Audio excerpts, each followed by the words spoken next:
शेषराव चौहान साहब की किताब जो अंग्रेजी में लिखी गई थी, पद्म विभूषण शरद पवार के ताल्लुक से, उसका डॉक्टर मखदूम फारूकी साहब ने ट्रांसलेशन किया। पद्म विभूषण शरद पवार एक मुअम्मा। तो इस प्रोग्राम को फेम वारिसानी हरफ कलम और महाराष्ट्र मुस्लिम अवामी कमेटी ने मुश्तरका तौर पर मुनक्कद किया गया था। बहुत अच्छा प्रोग्राम हुआ और शरद पवार साहब इस प्रोग्राम में, जैसा कि आपने देखा होगा, बड़े आराम से बैठे रहे, सबकी तकरीरें सुनी, लोगों की बात सुनी। और सबसे बड़ी बात जो साहब ने टाइम दिया, जो हमारे लिए निकाले, मुसलमानों के लिए खासतौर पे, और हमने हमारी सारी बातें मुसलमानों की प्रॉब्लम उनके सामने रखे कि जब भी सत्ता में आएंगे कि इमामों को और मौज़नों को इसका ख्याल रखो, उनका तनख्वाहें का वो रखो, और रिजर्वेशन की बात हमने की है। जैसा सत्ता में आएंगे, जिस तरीके से पवार साहब ने अघाड़ी बनाई, उस तरीके से सारे हिंदुस्तान के मुसलमानों ने अघाड़ी को जिताया। हमने उनका शुक्रिया अदा किया। आप तमाम का इस प्रोग्राम में खैर मकदम है। जनाब मोहतरम शरद पवार साहब कुछ ही लम्हों में स्टेज पर तशरीफ फरमा होंगे। हमारे पत्रकार दोस्त जनाब अल्ताफ साहब ने अभी मुझे फ़ोन कर बताया कि मैं आप तमाम से ये गुजारिश करूं कि अपने मोबाइल फ़ोन्स को साइलेंट कर लें प्लीज़। रुकने ना पाए।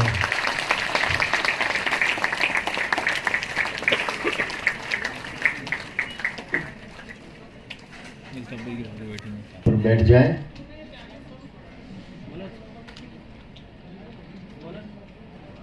मैं आज जिस किताब का रस्म इजरा होने वाला है, जिनके मुबारक हाथों इस किताब का रस्म जनाब नूरुल हसनैन साहब, मैं उनसे गुजारिश करता हूं कि वो स्टेज पर तशरीफ लाएं और आपकी तालियों की गूंज जारी रहे।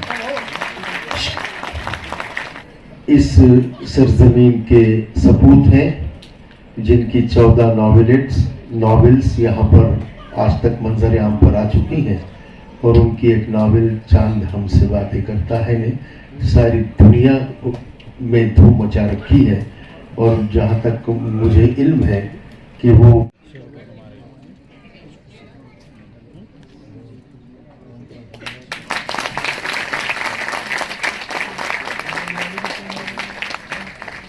तालियों की गड़गड़ाहट में, इसी के साथ इलियास किरमानी साहब तशरीफ लाए। आप ये म्यूजिक किस तरह जोरदार तालियों की गूंज में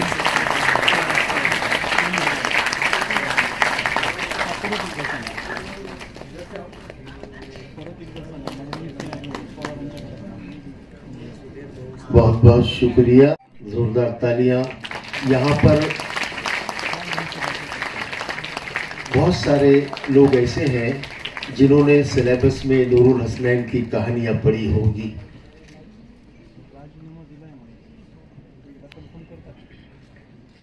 डॉक्टर AM सिद्दीकी साहब, हेड ऑफ द डिपार्टमेंट, आपसे गुजारिश है कि आप सामने तशरीफ लाएं।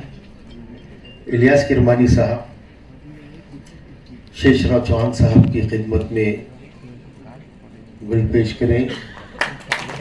और फिर से मैं इलियास किरमानी साहब से भी गुजारिश करूंगा कि वो हमारे हर दिल अजीज जनाब बाबूराव कदम साहब की खिदमत में भी हदिया गुल पेश करें।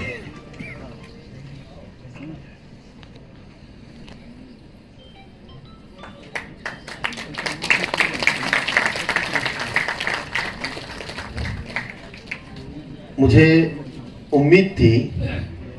उम्मीद नहीं बल्कि यकीन था कि आज के इस बहुत बहुत शुक्रिया कि वो मोहतरम राजेश टोपे साहब की खिदमत में गुल हायक़ीक़त पेश करें, की खिदमत में गुल पेश करें।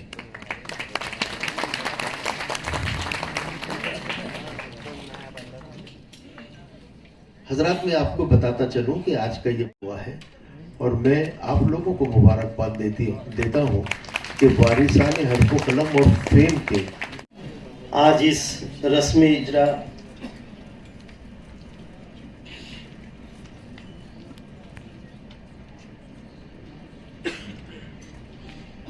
आज इस रस्म इजरा की शान चौबाला करने के लिए जो अजीम हस्ती न सिर्फ महाराष्ट्र पूरे हिंदुस्तान बल्कि मुल्क में जिनकी बातें जो है तो की जाती है कि ये कैसा अच्छी तरीके से जो है हिंदुस्तान को फिर से कॉन्स्टिट्यूशन को बचाने के लिए उसकी जो है तो मजबूती कर रहे हैं, ऐसे इस घड़ी के रूह रवा आली जनाब इज्जतमाब पद्म विभूषण शरद पवार साहब, मिनिस्टर एक्स मिनिस्टर जो एजुकेशन के और मेडिकल एजुकेशन के रहे हैं, हेल्थ के राजेश टोपे साहब, एमजीएम यूनिवर्सिटी के ऑनरेबल चांसलर अंकुश राव जी कदम साहब, इस रस्म इजरा जिनके जो खास मेहमान है और जिनके हाथों इसका इजरा होना है, मोहतरम नूरुल हसनैन साहब, शेष राव चौहान साहब जिनकी किताब से मैंने मुतासर होकर उसका तर्जुमा किया हूँ और बहुत ही अजीम राइटर हैं, तो ऐसे हमारे हरदिल अजीज शेष राव चौहान साहब, रशीद मदनी साहब, फेम के जनरल सेक्रेटरी खालिद सैफुद्दीन साहब और महाराष्ट्र मुस्लिम अवामी कमेटी के सदर इलियास किरमानी साहब, शरफुद्दीन साहब, ऑडियंस में तशरीफ फरमा मौजूदान शहर, मेरे कलीग्स और प्रेस और तमाम साथियों, आपको मेरा सलाम पेश है और मैं वेलकम एड्रेस में ही जो है तो अपनी पूरी किताब की भी बात रख दूंगा कि मैंने क्यों ऐसा किया है। मैं आप सब लोगों को खुशामदीद कहता हूं और मेरी बात मैं अल्लाह के शुक्र से अदा करता हूं कि उसने ये मौका दिया कि हम सब इकट्ठा एक जगह आए हैं और शरद पवार साहब जैसी अजीम शख्सियत को हमको सुनने का मौका भी मिलेगा। मैं ये समझता हूं कि ऐसी हस्ती की मौजूदगी कोई भी प्रोग्राम में चार चांद लगा देती है, लेकिन मुझे ऐसा लग रहा है कि ये प्रोग्राम ही चांद पर हो रहा है और हम सब देख रहे हैं चांद पर कि एक नया सूरज उग रहा है और उस सूरज को जो आता हम देख रहे हैं, तो वो क्रेडिट जो है पद्म विभूषण शरद पवार साहब को जाता है।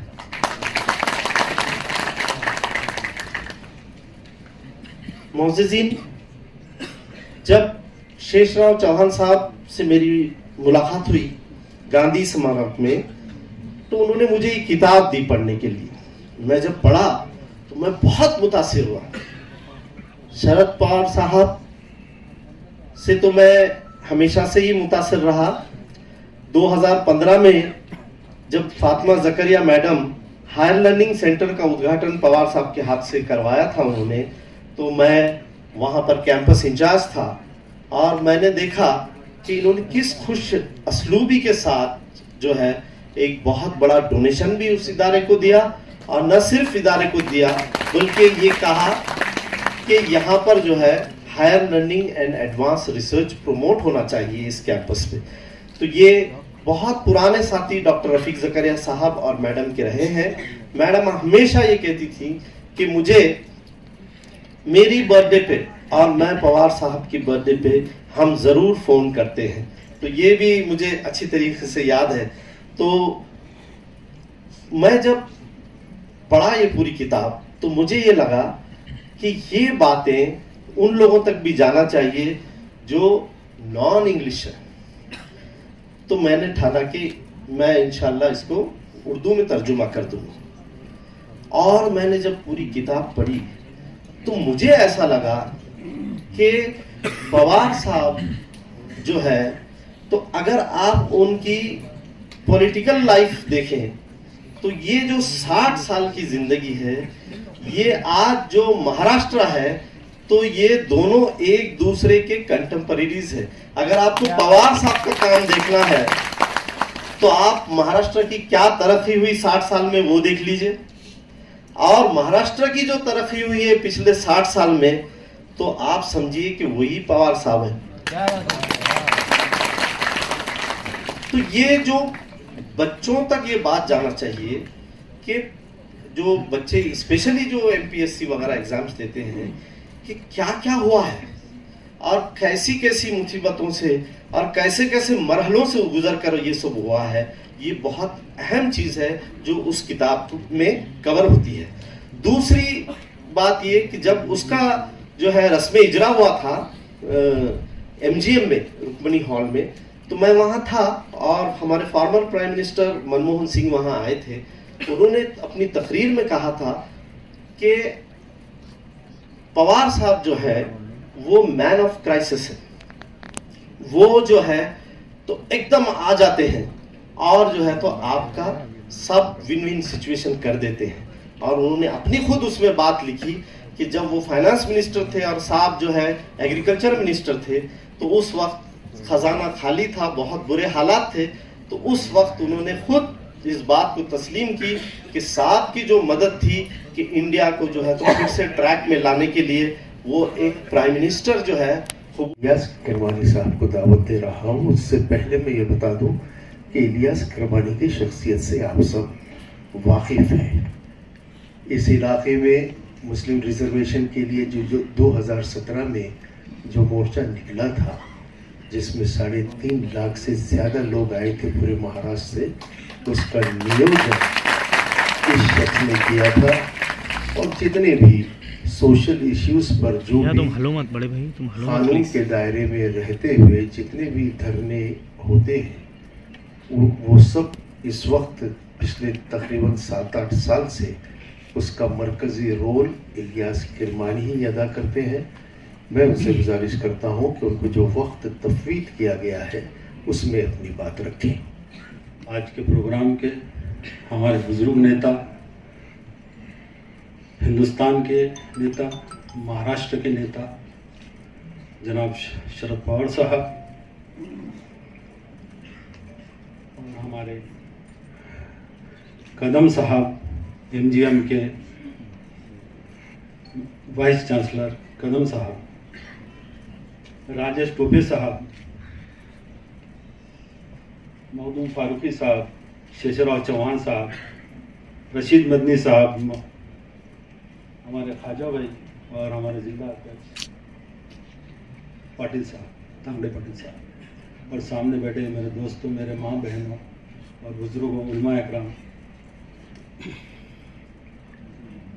मैं राष्ट्रवादी का एक कार्यकर्ता हूँ और शहर में काम करता हूँ राष्ट्रवादी के लिए। और ये मेरी खुशकिस्मती है कि शेषराव चौहान साहब ने अवामी कमेटी और फेम को ये काम दिया, ये प्रोग्राम करना है बोल के।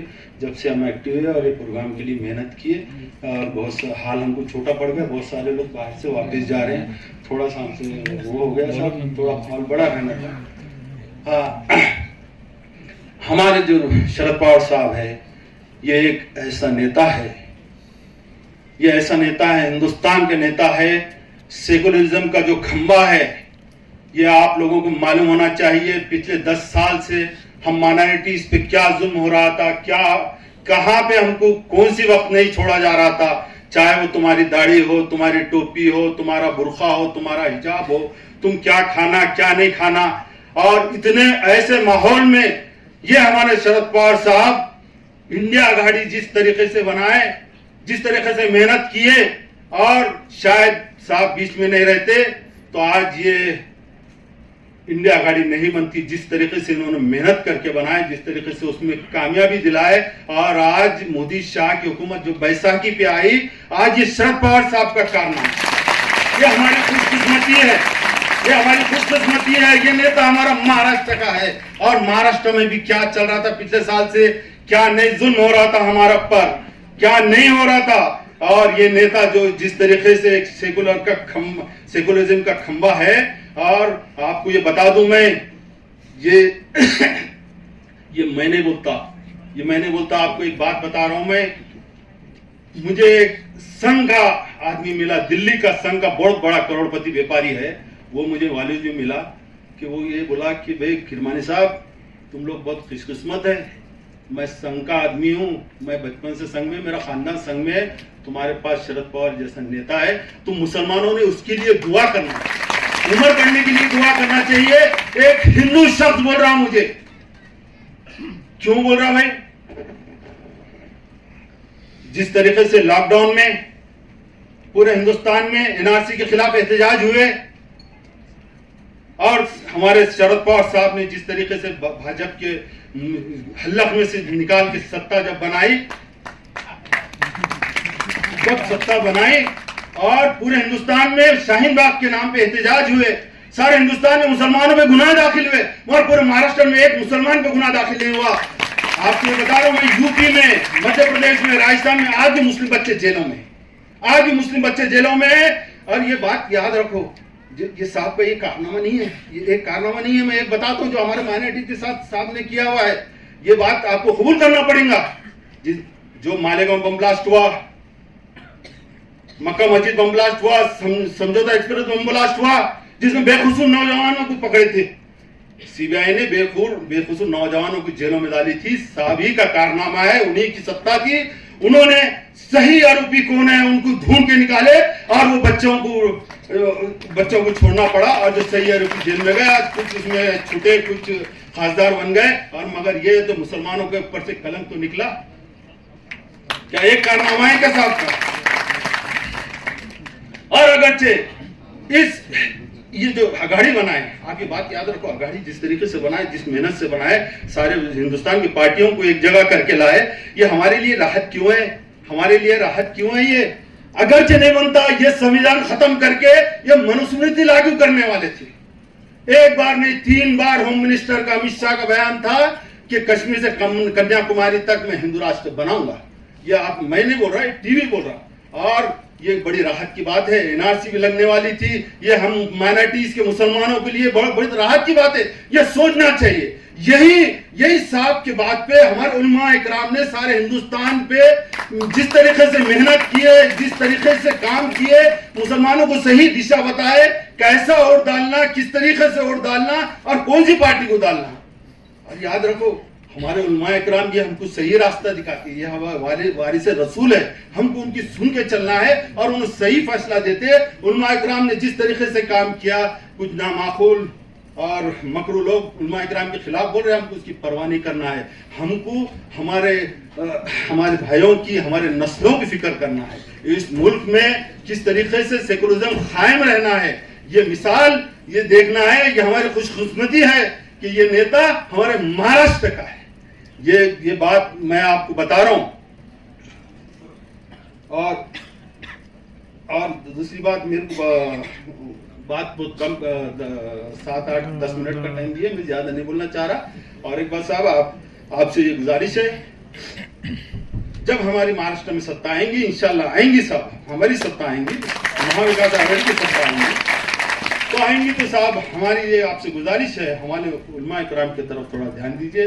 हमारे जो इमाम हैं, जो मौज़न हैं, जिस तरीके से आंध्र प्रदेश में, तेलंगाना में, केरला में जिस तरीके से गवर्नमेंट उनको जो तनख्वाहें दे रही, जो फैसिलिटीज दे रही, वो भी आप उसके ऊपर गौर करिए। और दूसरी बात साहब, जिस तरीके से हमारे क्या बोलेंगे, हमारे मसाजिद पे, हमारे धर्मस्थल पे हमले हो रहे हैं, ये जानबूझ के महाराष्ट्र का माहौल खराब करने किया जा रहा है। खैर, उसको हम फेस कर रहे हैं, कोई उसकी फिक्र की बात नहीं है। आप है अल्हम्दुलिल्लाह, जिस तरीके से शिंदे साहब के पास जाके आपने जो कार्रवाई की है, ये हमारे लिए फखर की बात है, मुसलमानों को ये फखर की बात है। जिस तरीके से उनके ऊपर कार्रवाई हुई, तो साहब ऐसा कुछ कानून बनाइए जो धर्म स्तर की बेनमती करेंगे कि उनको लंबी सजाएं हो, वो जेल से ना छूटे। यही हमारी बोलना है। बस मुझे बोलने का मौका दिया, मैं श्री शिवराज चौहान साहब का मैं शुक्रिया अदा करता। और साहब हमने आपके बोलने पे डट के औरंगाबाद में महाविकास आघाड़ी का काम किया। हम ना डरे और ना डरेंगे। मगर साहब हमको इस बात की थोड़ी सी तकलीफ है कि कुछ हमारे राष्ट्रवादी के फॉलोअर्स शहर की हवा के खिलाफ जाके जो बाहर से जो हवा आई उसके खिलाफ गए। तो हमको फिक्र यह है सर कि हमको राष्ट्रवादी शहर में मजबूत करना है, उसके ऊपर भी थोड़ा ध्यान दीजिए। बस यही 2 लफ्ज बोलने दिए, मुझे बोलने देने का शुक्रिया।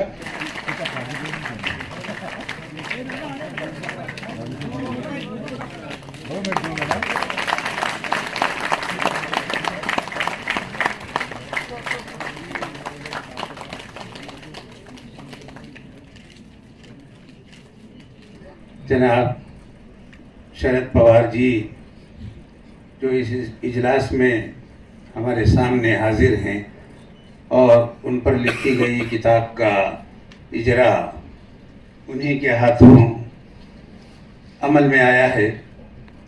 हमारे लिए ये खुशबख्ती है कि हम ऐसे सियासतदान से मिल रहे हैं और सुनने का हमें मौका मिल रहा है जिसका हिंदुस्तान में तोती बोलता है, जिसने सलामत फ़िक्र के साथ सलाबत फ़िक्र भी शायद विरासत में पाई है।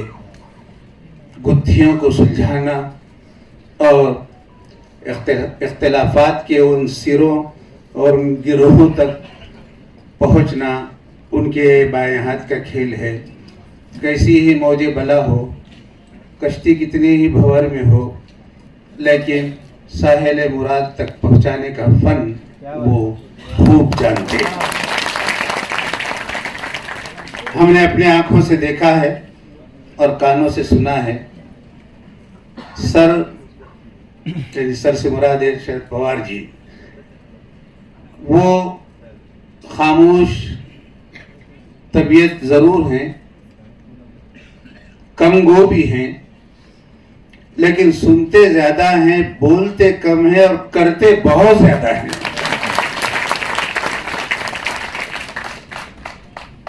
शरद पवार जी को हमने खूब देखा और बहुत मैं अपने बचपन से नाम भी सुनता हूं और जानता भी हूं, जैसा किताब में लिखा है।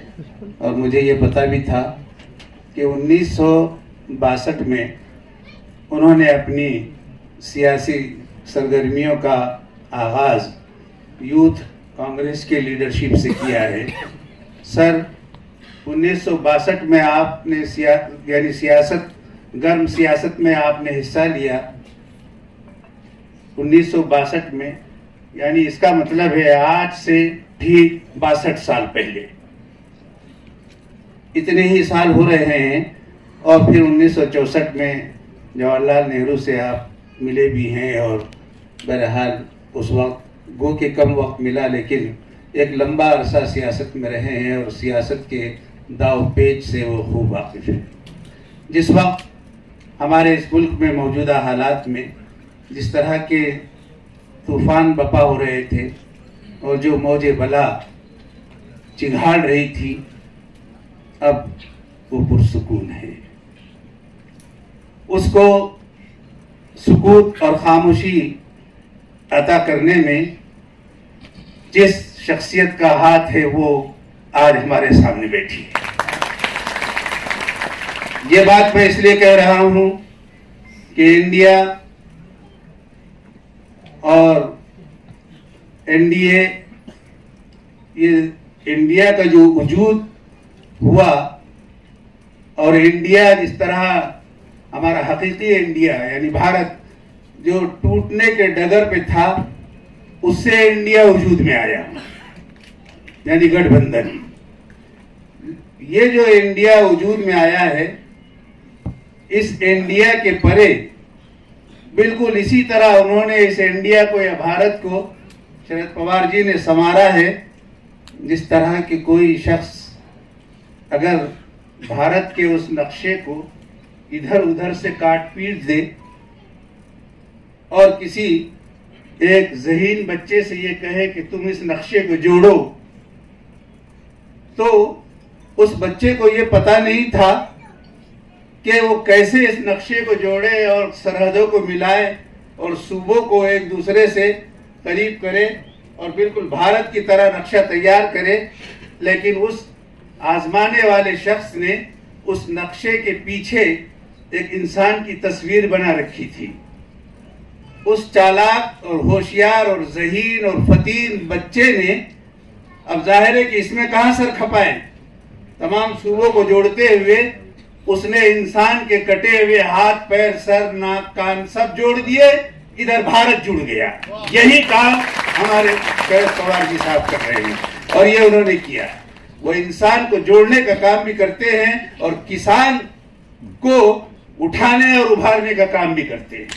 तो इंसान और किसान, ये दो बुनियादी चीजें उनके सामने रही है। और भारत के सिलसिले में जिस तरह से हमारे किरमानी साहब ने जो बातें कही है, मैं इसको दोहराने नहीं चाहता, गोया कि उन्होंने मेरी दिल की आवाज कह दी। लेकिन ये जरूर है सर कि हम आपसे इस मुल्क की तरक्की के सिलसिले में जितनी तवक्कुआत रखते हैं, इतनी तवक्कुआत भारत में रहने वाले किसी भी शख्स से नहीं रखते।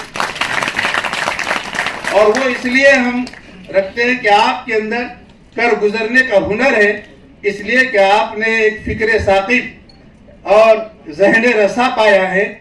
आप जो लोग हद्दे नजर तक देख सकते हैं, आप अपने जहन की आंखों से उस हद्दे नजर के परे भी देख लेते हैं और पहले ही से उसका खाका तैयार करके पूरे यानी प्लान के साथ जिस तरह का काम आप करते आए हैं, हम आपके इस काम से यकीनन खुश हैं। लेकिन साथ ही साथ हम आपसे ये तवक्को रखते हैं कि जिस तरह से सर किताब में मैंने पढ़ा कि आपकी ये आदत रही है कि जब कभी आपको कहीं जाना होता है, किसी मजलिस में बोलना होता है, किसी से मिलना होता है, और वो जिस फन का आदमी है वो फन भले सकाफत से ताल्लुक रखते हो या सनत से हो या सहाफत से हो या फिर किसी और जो है आपके फन यानी किसी और मौजू पर हो, तो आपकी जो आदत है कि उस फन के माहिर को बुलाकर जिस तरह से आप उससे डिस्कस करते हैं और उससे मालूमात लेकर इसलिए मुतमईन होते हैं कि जिस तरह से शिकारी अपने छुरी और चाकू को तेज करके शिकार करने जाता है ताकि उस शिकार को ज्यादा तकलीफ ना हो और फौरन वो शिकार को अपने कब्जे में कर ले, यही हाल आपका होता है। और ये चीज़ हम देखते हैं कि आप करते आए हैं। हम आपसे बहुत ज़्यादा तवक्कुआत रखते हैं। जो लोग आए हैं और कुछ ऐसे हालात में जब तूफान उठा तो कुछ लोग हवा की दोष पर मुड़ गए और उधर चले गए, फिर उनकी तवक्कुआत है आने की और वो आएंगे और आप बहरहाल बड़े हैं। हमको ये भी तवक्को है कि आप वो मान लेंगे और वो शायद आपको मना लेंगे कि आप उनके सरपरस्त हैं। वो भी जब आ जाएंगे तो ये ताकत और मजीद मजबूत होगी और फिर हम नए सिरे से इस देश की खिदमत करने वालों में हम सर जितना साथ हो सकता है आपका देने के लिए तैयार हैं। और बस इन्हीं चंद बातों पर मैं शरद पवार जी की इस आमद से नेक शुगुन लेता हूँ कि वो इस तारीखी शहर के सिलसिले में भी फ्यूचर में जब पूरी ताकत और सत्ता के आप मालिक बन बैठेंगे तब जरूर आप कुछ ऐसे फैसले लेंगे कि जिसको तारीख याद करेगी और वो तारीख किताबों में दर्ज होगी। बस इन्हीं चंद कलमात शरद पवार साहब से की कि आप कुछ ऐसा काम कीजिए कि जिसका तारीख में शुमार हो जाएगा। शरद पवार साहब ने पहले ही तारीख में शुमार होने वाले काम किए हैं और उनका सबसे बड़ा काम तारीख में शुमार किया जाने वाला है कि उन्होंने हमारी औरतों को, बहनों को, लड़कियों को जो रिजर्वेशन दिया, 33% का रिजर्वेशन जो दिया गया वो शरद पवार साहब के द्वारा दिया। और दूसरी उससे भी बहुत तारीखी बात ये हुई है कि जब शरद पवार साहब डिफेंस मिनिस्टर थे तो डिफेंस में औरतों को, लड़कियों को दिया नहीं जाता था। शरद पवार पहले डिफेंस मिनिस्टर रहे हैं जिन्होंने लड़कियों को डिफेंस में भी रिजर्वेशन दिया है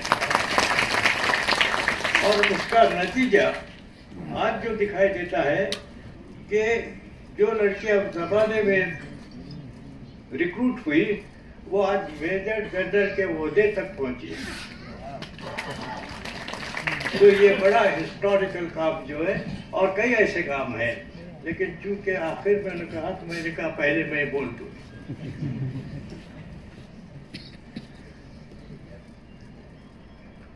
शरद पवार साहब की खासियत ये है कि ये हवा का रुख भागते हैं और नदी का प्रवाह बदल देते हैं।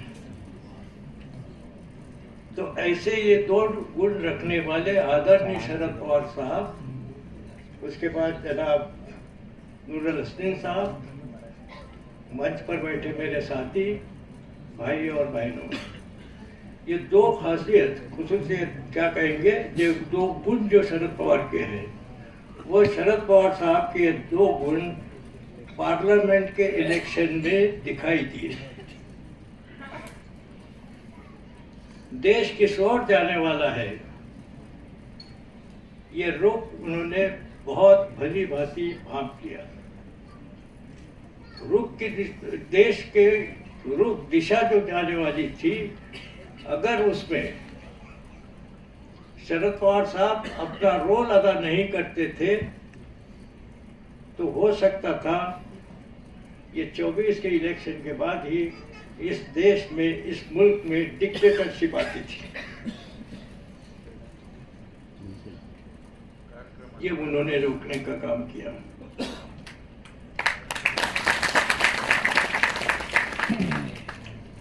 जो मोदी और अमित शाह डंके के चोट पर 400 पार का नारा देते थे, उस 400 पार के नारे को शरद पवार साहब ने 240 पर ला कर रखा। शुक्रिया, बहुत बहुत शुक्रिया। बहुत बहुत शुक्रिया के लिए शरद पवार साहब की जानिब से मैं कहता हूं कि तंज मत कर मेरे लड़खड़ाते कदम पे अभी, तंज मत कर मेरे लड़खड़ाते कदम पे अभी, पहले मेरी तरह जी किसी गम का बार उठा। ये वो शख्स है जिसके दिल में किसानों का गम है, खवातीन का गम है। आज बच्चियों, आप जो पढ़ लिख रही हो, आपका धोरण साहब ने बनाया था, आपके फ्यूचर का धोरण। पहली हुकूमत थी महाराष्ट्र की, जब साहब चीफ मिनिस्टर थे, उन्होंने आपके फ्यूचर के बारे में सोचा था। आज इसमें से जो बहुत सारे बच्चे गवर्नमेंट ऑफ महाराष्ट्र के वो मौलाना आज़ाद फाइनेंशियल कॉरपोरेशन से जो मदद लेके आज पढ़ रहे हैं, अब ये 1.5 साल से वो स्कॉलरशिप नहीं मिल रही है, हालांकि वो रिफंडेबल है। कितने बच्चे, बहुत सारे, अगर मैं कहूँ हाथ उठाओ तो बहुत सारे बच्चे हाथ उठाएंगे। उसकी भी बुनियाद शरद पवार साहब ने रखी थी। ये शरद पवार साहब है, और साहब हम तो अनकंडीशनल आपके साथ हैं, वैसे अनकंडीशनल। इसलिए जो सामने बैठे हैं, ना इनको सत्ता चाहिए ना पद चाहिए, ये सिर्फ सुकून से रहना चाहते हैं। और मैं आज सबके सामने जिस शख्स का शुक्रिया अदा करना चाहता हूं, वो है हमारे दोस्त याहिया खान, जो हम तक आए और कहा कि इस किताब के विमोचन का कार्यक्रम आप अपने हाथ में लो। याहिया खान, मैं और हम पूरी ऑर्गेनाइजेशन आपके आभारी हैं। आप भी वो शख्स हैं जो पर्दे के पीछे रह के काम करते हैं और बहुत बड़े शायर बशर नवाज के फर्जंद हैं। बशर भाई का एक शेर याद आ रहा है कि वो हम, हाँ, सूद फरामोशी के लिए बदनाम बहुत है फिर भी बशर। ज़ूद फरामोशी यानी जल्द भूलना, ज़ूद फरामोशी के लिए बदनाम बहुत है फिर भी बशर। जब जब भी चली मदमाती पवन, उड़ता हुआ चल याद आया। आज खैर वो शायर है, तशबीहात बहुत होती हैं, लेकिन मैं आंचल को परचम कहता हूं और साथ आपका परचम है हमारे लिए। बहुत बहुत शुक्रिया। अब मैं आज के इस जलसे के सदर हमारे बहुत ही चहेते नेता आदरणीय आले जनाब शरद पवार जी,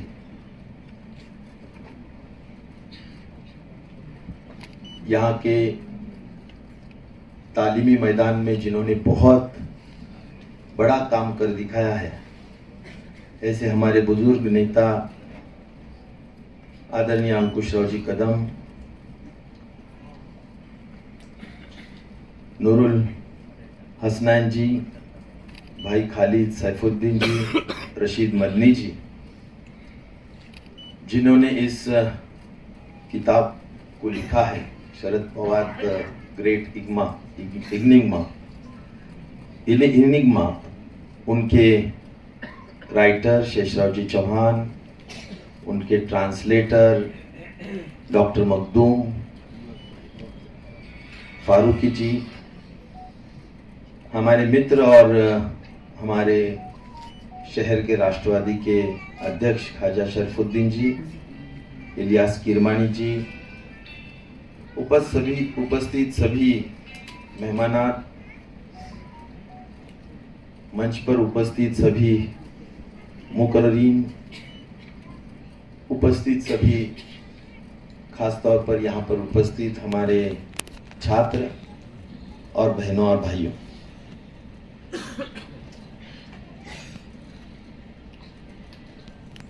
हम सभी बहुत ही खुशनसीब है कि हमारी पूरी जिंदगी में हमारे को जिनका मार्गदर्शन मिला है वो बहुत ही अनुभव और जिनको बहुत ही सूझबूझ समाज के प्रति एक सभी लोगों को चलने की जो खास तौर पर उनका जो विचार है, जैसा कि सभी लोगों ने कहा है कि सेक्युलरिज्म, जिनके रग रग में ऐसे नेता का मार्गदर्शन हमें मिला है और वो नेता है आदरणीय शरद पवार जी। मुझे तो बहुत ही फक्र यहाँ पर महसूस होता है कि हमारे दोनों पीढ़ियाँ, जैसा कि मेरे वालिद साहब, यहाँ के बुजुर्ग लोग सभी जानते होंगे, मरहूम अंकुशराव जी टोपे साहब जो सांसद भी थे, एमएलए भी थे, और आदरणीय पवार साहब के साथ उन्होंने पूरी जिंदगी मरते दम तक गुजारी है। और हम सेकंड जनरेशन है कि जैसा भी मैंने होश संभाला है तब से शरद पवार जी की अंगुली पकड़कर हमने चलना सीखा है और चलते आए हैं, तरक्की करते आए हैं, समाज की सेवा करते आए हैं। तो निश्चित तौर पर हम हमारी जिंदगी का बहुत बड़ा जो भी कामयाबी है, जो भी हम आज इस ओहदे पर है, उसका सही माने अगर कोई हकदार है, कोई जैसा कि हम बोलते कि I owe this whatever life I have और whatever level I have gone to, I owe to आदरणीय शरद पवार जी। शरद पवार जी के प्रति जैसा कि मैंने कहा कि हम बहुत कुछ बोल सकते हैं, लेकिन मैं यहाँ पर एक ही कहना चाहूँगा, खासतौर हमारे कई छात्र यहाँ पर उपस्थित है, कि शरद पवार जी जैसा हम जामिया कहते हैं, वो यूनिवर्सिटी, ये चलती फिरती यूनिवर्सिटी है। क्या क्या यानी किस मुद्दे पर हम बात करें, यानी भाई यूनिवर्सिटी जैसा हम सब कुछ भी यहाँ से सीख सकते हैं। उनकी लाइफ स्टोरी ही ऐसी है कि जिससे हम बहुत बड़ी सीख ले सकते हैं। लेकिन मैं ये खास तौर पर ये कहना चाहूँगा कि कोई भी व्यक्ति में हौसला बहुत बड़ा मायना रखता है। जैसा बोलते हैं ना कि हौसला है तो सब कुछ है, तो पवार साहब जी में वो सबसे बड़ी ताकत है। जो आज मैं ये कहना चाहूँगा कि देखो, एक तो हमारी जिंदगी में ऊपर नीचे होते रहते हैं, तो उनके जिंदगी में भी एक ऐसा दौर रहा जैसा 2004 में हम सब वहाँ पर मंत्रिमंडल में थे और पवार साहब को कैंसर सेल की बीमारी डिटेक्ट हुई। करीबन 8 दिन रह गए थे लोकसभा के चुनाव को, और ये डिटेक्ट होने के वजह से हम सब लोग इतने भयभीत हुए, इतने परेशान हो गए थे कि कैसा, क्योंकि सब कुछ अगर है तो पवार साहब है पार्टी का, और वो अगर बीमार रहे तो कैसा होगा। उनके डॉक्टर साहब ने भी उनको ऐसा कहा कि भाई तुम्हारे को अभी ऐसा है कि बीमारी बहुत ही बड़ी है और तुम्हारी उम्र ज़्यादा से ज़्यादा हो सकता है कुछ महीनों की, एक आधा साल की। तो मैं ये कहना चाहता हूँ कि पॉजिटिव थिंकिंग और हौसला क्या चीज़ होती है। पवार साहब ने उस डॉक्टर को भी कहा कि तू ऊपर जाने के बाद मैं ऊपर जाऊंगा, तब तक तुम। और आपको मैं यकीन की तरफ से कहना चाहता हूं कि उसके बाद ऑपरेशन भी हुआ और मुझे ताज्जुब लगता है कि सही में 8वें दिन शरद पवार जी हेलीकॉप्टर में बैठ के प्रचार कर रहे थे लोकसभा का 2004। तो ये जो एक जिद होती है, ये जो एक कमिटमेंट होता है, ये जो एक जो हौसला होता है काम करने के लिए, ये मुझे लगता है बहुत बड़ी सीख है। अच्छा ये छोड़ दो, ये सियासी मैदान में सबसे बड़ा तो हम सब सियासी मैदान में साहब को तो सभी लोग गुरु मानते हैं। तो आज एक सोचो कि जब शरद पवार जी का हर एक जो जिन्होंने शरद पवार जी ने जिनको सबको बड़ा बनाया, एक एक जन छोड़ के जा रहा था, अपने खुद के मफाद के लिए छोड़ के जा रहा था। खुद के मफाद के हो या तो जैसा कि खौफ और डर की वजह से हो, जैसा कि सुप्रिया ताई हमारी बहुत अच्छे से कहती है, ice, income tax, CBI and ED. तो इसके वजह से हो, जो कुछ भी रीजन हो, लेकिन हम भी अभी सियासी मैदान में काम करते हैं कई सालों से पवार साहब के आशीर्वाद से। तो एक कार्यकर्ता जिसको हमने बड़ा किया है वो अगर छोड़ के जाता है तो हम रात दिन परेशान हो जाते हैं। तो पूरा घर जाने के बाद कितने लोगों को जिनको मंत्रिमंडल में लिए, कई साल उनको बड़ा किए, एमएलए थे, सब लोग छोड़ के गए, 40 के ऊपर आमदार छोड़ के गए। लेकिन थोड़ा भी इधर उधर, यानी जिसको बोलते हम कि संयम न ढलते हुए, उन्होंने एक संयम रखा। और सबसे इंपॉर्टेंट है कि जो बोलते हैं इंग्लिश में परसिवियरेंस, यानी फिर टू बाउंस बैक। तो वो जो एक सीख है मुझे लगता है पवार साहब से सीखनी चाहिए कि जीवन में ऊपर नीचे आते रहते, अपने जीवन में कुछ भी होता है, लेकिन हमने परसिवियरेंस से, हमने फिर एक बार उभरने से, यानी गिरना ये कोई बहुत बड़ी बात नहीं, गिरने के बाद उठना ही चाहिए। ये जो सीख है ये आदरणीय पवार साहब से सीखनी चाहिए। और मुझे लगता है कि इसके बावजूद आज हम देख रहे हैं जो नतीजे लोकसभा में आए, मैं खास तौर पर आज हमारे सवाल डॉक्टर अब्दुल फारूकी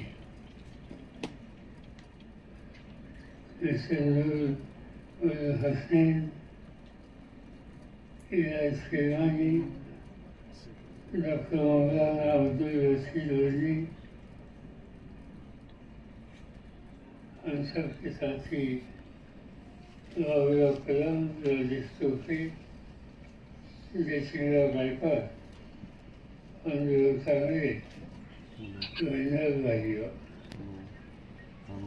मुझे माफ करिए, मेरा गला ठीक नहीं कुछ दिनों से।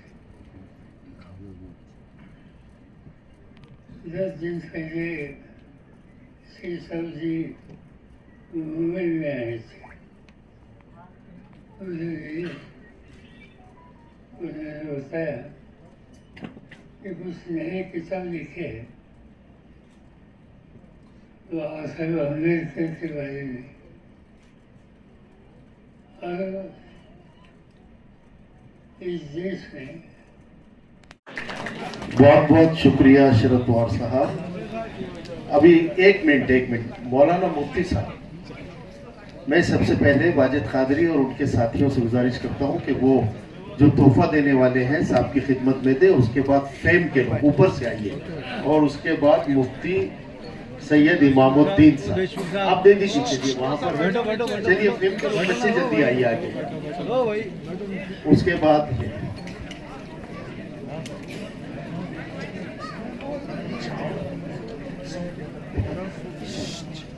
अनीस भाई तशरीफ रखिए। अभी जो है वोट ऑफ थैंक्स होना है। जनाब मोहतरम मौलाना इकबाल अंसारी साहब बात करेंगे और यहाँ पर जनाब ज़कीउद्दीन मशहूर साहब, मैं आपका पूरी टीम के जानिब से बेइंतहा ममनून और मशकूर हूँ कि आपने और आपके स्टाफ ने जो आज हमें सहूलतें पहुँचाई है, हम उसको कभी भूल नहीं सकते। जोरदार तालियां मशहूर जी के लिए। चलिए बच्चों, जल्दी से एक तस्वीर लो भाई बच्चों की, ये बच्चों की तस्वीर लो प्लीज। उसके बाद वाजिद खादरी साहब, मैं जनाब इकबाल अंसारी साहब से गुजारिश करता हूँ, मौलाना इकबाल अंसारी साहब से, कि वो यहाँ पर आए और शुक्रिया के कलमात अदा करें।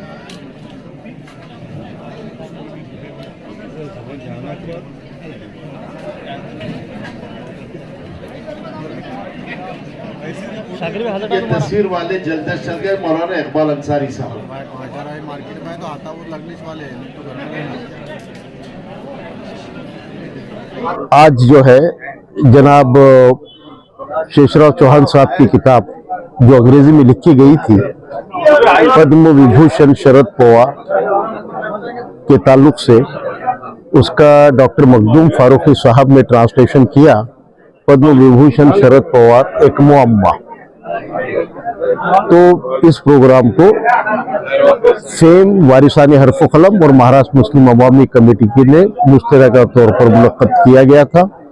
बहुत अच्छा प्रोग्राम हुआ और शरद पवार साहब इस प्रोग्राम में, जैसा कि आपने देखा होगा, बड़े आराम से बैठे रहे, सबकी तकरीरें सुनी, लोगों की बात सुनी और दिल खोलकर उन्होंने भी अपनी तकरीर में तमाम हक़ाइक़ को सामने रखा।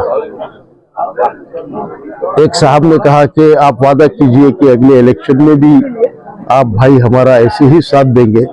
उस पर मैंने कहा कि भाई ये नया वादा लेने की जरूरत नहीं है, पूरे महाराष्ट्र में अनकंडीशनल जो है वो साथ दिया गया है। और ये बड़ी मिली जुली और इंटेलेक्चुअल लोगों की मीटिंग थी, अल्हम्दुलिल्लाह। और मैं उन तमाम लोगों का शुक्रिया अदा करता हूँ जिन्होंने दामे दरहमे सुहाने रातों में जागकर इस प्रोग्राम को ऑर्गेनाइज किया। और आपने देखा होगा कितनी बड़ी तादाद में तालीम याफ्ता तबका दूसरी बार फिर से जुड़ा है। मैं मेरे भाई किरमानी का मशकूर हूँ कि किरमानी ने हम पे भरोसा किया और हमारा तो अनकंडीशनल भरोसा है। मैं ये चाहता हूँ कि अब आगे की बात किरमानी साहब से। आज जो किताब का इजरा था उर्दू में ट्रांसलेशन जो करे मखदूम साहब ने, शेषराव चौहान साहब ने लिखा है उसको। पवार साहब पे क्या कई किताबें लिखी थी तो कम होने वाली है। और सबसे बड़ी बात जो साहब ने टाइम दिया, जो हमारे लिए निकाले मुसलमानों के लिए खास तौर पे, और हमने हमारी सारी बातें मुसलमानों की प्रॉब्लम उनके सामने रखे कि जब भी सत्ता में आएंगे कि इमामों को और मौज़नों को उसका ख्याल रखो, तनख्वाहें का वो रखो। और रिजर्वेशन की बात हमने की है, जैसा सत्ता में आएंगे जिस तरीके से पवार साहब ने अघाड़ी बनाई, उस तरीके से सारे हिंदुस्तान के मुसलमानों ने अघाड़ी को जिताया। हमने उनका शुक्रिया अदा किया।